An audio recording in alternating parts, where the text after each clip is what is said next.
আসসালামু আলাইকুম সম্মানিত এলাকাবাসী, লক্ষ্মীপুরবাসী, আপনারা দেখতে পাচ্ছেন এখন রাত প্রায় 11টা 25 মিনিটের মতো। আমাদের লক্ষ্মীপুর পৌরসভা 14 নং ওয়ার্ড উত্তর বাঞ্ছানগর তৌহিদ যুব সমাজের উদ্যোগে যে 2 দিনব্যাপী তাফসিরুল কোরআন মাহফিলের আয়োজন করা হয়েছে, তারই আয়োজন আপনারা দেখতে পাচ্ছেন। ইতিমধ্যে আমাদের এই যে প্যান্ডেল স্টেজ সাজানো হচ্ছে খুবই সুন্দর সুচারুভাবে।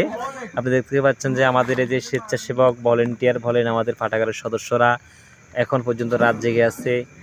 আমাদের ইতিমধ্যে প্রায় কাজ শেষ হয়ে গেছে। আমাদের লাইটিং এবং যে মাইক সাজানো সেগুলোর কাজ শেষ হয়েছে। এখন স্টেজ এবং প্যান্ডেলের ভিতরে যে বাকি কাজগুলো আছে এগুলো করা হচ্ছে। ইনশাআল্লাহ আগামীকালকে সকালের মধ্যে আমাদের সবগুলো কাজ শেষ হবে।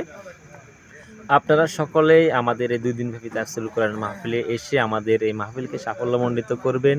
আপনারা যে অবগত আছেন যে আমাদের 2 দিনব্যাপী তাফসিরুল কোরআন মাহফিলে বাংলাদেশের দেশবরেণ্য উলামায়ে কেরামগণ তাশরিফ আনিবেন। তাদের মধ্যে রয়েছেন হযরত মাওলানা রফিকুল্লাহ আফসারী সাহেব, রয়েছেন হযরত মাওলানা নাসিরউদ্দিন হেলালী সাহেব, রয়েছেন হযরত মাওলানা নাসির ইকবাল বিন শাফি সাহেব সহ আরও অন্যান্য উলামায়ে কেরামগণ।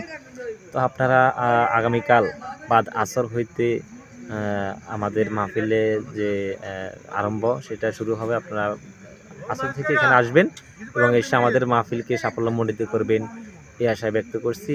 আসসালামু আলাইকুম ওয়া রাহমাতুল্লাহি ওয়া বারাকাতুহু।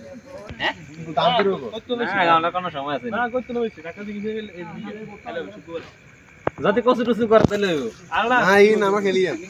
আমরা আবার কটলে মাগার আমি হানি না দিলে একটা 4 মাস ও কাকা ও আমি ভিডিও বন্ধ করলাম 20 টালে ফুটবল খেলবো তাহলে এনে 6 মাস 20 টালে ফুটবল খেলবো লাইন আপনারা দেখতে পাচ্ছেন চ্যাম্পিয়ন